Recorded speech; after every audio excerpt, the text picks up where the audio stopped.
یہ کہانی ہے افریقہ سے تعلق رکھنے والی ایک بلیک جادوگرنی کی، جو محض ایک جادوگرنی ہی نہ تھی بلکہ ایک انتہائی پاورفل، نڈر اور بے باک ملکہ بھی تھی، جس نے اپنے جادو اور مستقبل دیکھ لینے کی طاقت کے زور پر مشہور زمانہ مسلمان جنرل حسان بن نعمان کو شکست سے دوچار کیا تھا۔ حسان بن نعمان اموی دور حکومت کا وہ مسلمان جنرل تھا جو کہ ایسٹرن رومن امپائر کو شکست دے کر تیونس، لیبیا اور کیروان کے علاقے فتح کر چکا تھا، اور ان علاقوں میں سینکڑوں سالوں سے قائم رومن امپائر کی بادشاہت کو تنکوں کی طرح بکھیر چکا تھا۔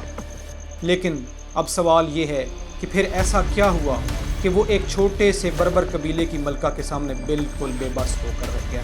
انہی حقائق سے پردہ اٹھانے کی ہم نے اس ویڈیو میں کوشش کی ہے۔ معزز دوستو، اس ملکہ کا نام تھا کاہنہ، جو کہ افریقہ کے بربر قبائل سے تعلق رکھتی تھی۔ بربری قبائل بعد میں اسلام کے لیے ایک بہت بڑی طاقت بھی ثابت ہوئے، اور مشہور زمانہ مسلمان جنرل طارق بن زیاد کا تعلق بھی انہی بربری قبائل سے تھا، جس نے پرتگال اور اسپین کو فتح کر کے یورپ میں 800 سالوں تک قائم رہنے والی مسلمان سلطنت کی بنیاد رکھی تھی۔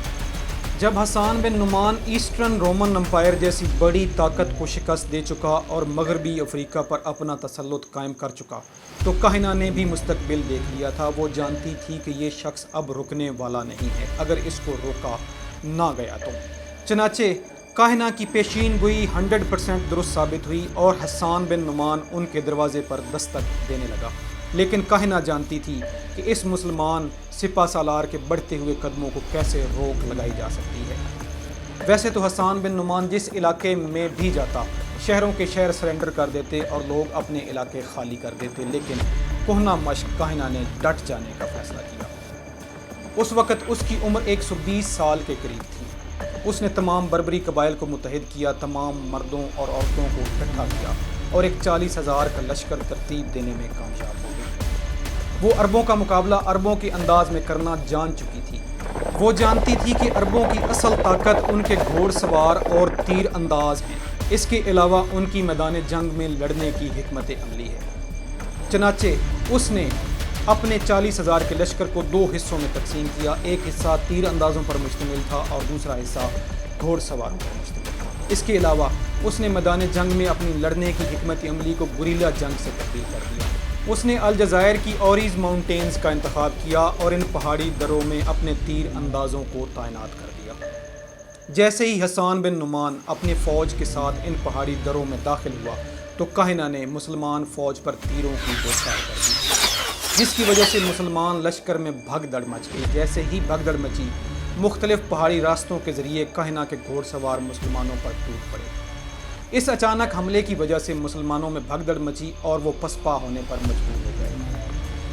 کاہنہ کے لیے یہ ایک بہت بڑی فتح تھی، جس کے بعد اس نے تیونس، مراکش اور الجزائر کے علاقوں پر بھی قبضہ کر لیا اور یہاں پر 5 سالوں تک حکومت کرتی رہی۔ لیکن وہ اندر سے جانتی تھی کہ حسان بن نعمان واپس ضرور آئے گا۔ وہ ایک زخمی شیر کی طرح اپنی تیاریوں میں مصروف ہو گیا۔ یہاں پر کاہنہ نے اپنی حکمت عملی کو تھوڑا اور تبدیل کرنے کا فیصلہ کیا۔ اس نے مغربی افریقہ کے تمام بڑے شہروں، قصبوں، کھیتوں اور دیہاتوں کو آگ لگا دی تاکہ یہ سارا کچھ جل کر خاکستر ہو جائے اور مسلمانوں کے لیے ایک جلتی زمین پر قبضہ کرنے کا کوئی جواز باقی نہ رہے۔ کاہنہ کے ذہن میں یہ تھا کہ جب وہ سب کچھ جلا کر خاکستر کر دے گی تو ایک جلتی ہوئی زمین پر مسلمان قبضہ کر کے کیا حاصل کریں گے۔ لیکن حسان بن نعمان 5 سالوں کے بعد پھر سے واپس آیا۔ اب کی بار کاہنہ پھر سے مستقبل دیکھ چکی تھی، چنانچہ اس نے اپنے تمام بیٹوں کو بلایا۔ اس نے کہا کہ جاؤ، جا کر مسلمان فوج کے ساتھ شامل ہو جاؤ، کیونکہ اب وہی اس سرزمین کے مالک ہیں۔ تمہیں زندہ رہنا ہے اور اپنی قسمت بنانی ہے۔ اس وقت کاہنہ کی عمر 127 سال تھی۔ اس نے اپنے بیٹوں کو تو مسلمانوں کے ساتھ شامل کر دیا، لیکن خود اس نے پیچھے ہٹنے کا فیصلہ نہ کیا۔ جب اس نے شہروں، قصبوں، دیہاتوں اور گاؤں کو جلانے کا فیصلہ کیا تھا تو بڑے بڑے بربری قبائل اس کو چھوڑ کر مسلمان فوج کے ساتھ شامل ہونے لگے۔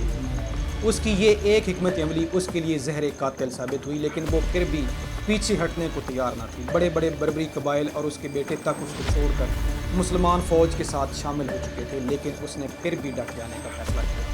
وہ میدان جنگ میں اتری اور مسلمان لشکر کا اس نے بڑی بے جگری کے ساتھ مقابلہ بھی کیا، لیکن جب اسے میدان جنگ میں شکست نظر آنے لگی تو اس نے زہر کھا کر اپنی زندگی کا خاتمہ کر لیا، لیکن غلامی قبول نہیں کی۔ معزز دوستو، یہ تھی ہماری آج کی ویڈیو پسند آنے کی صورت میں لائک، شیئر اور سبسکرائب ضرور کریں۔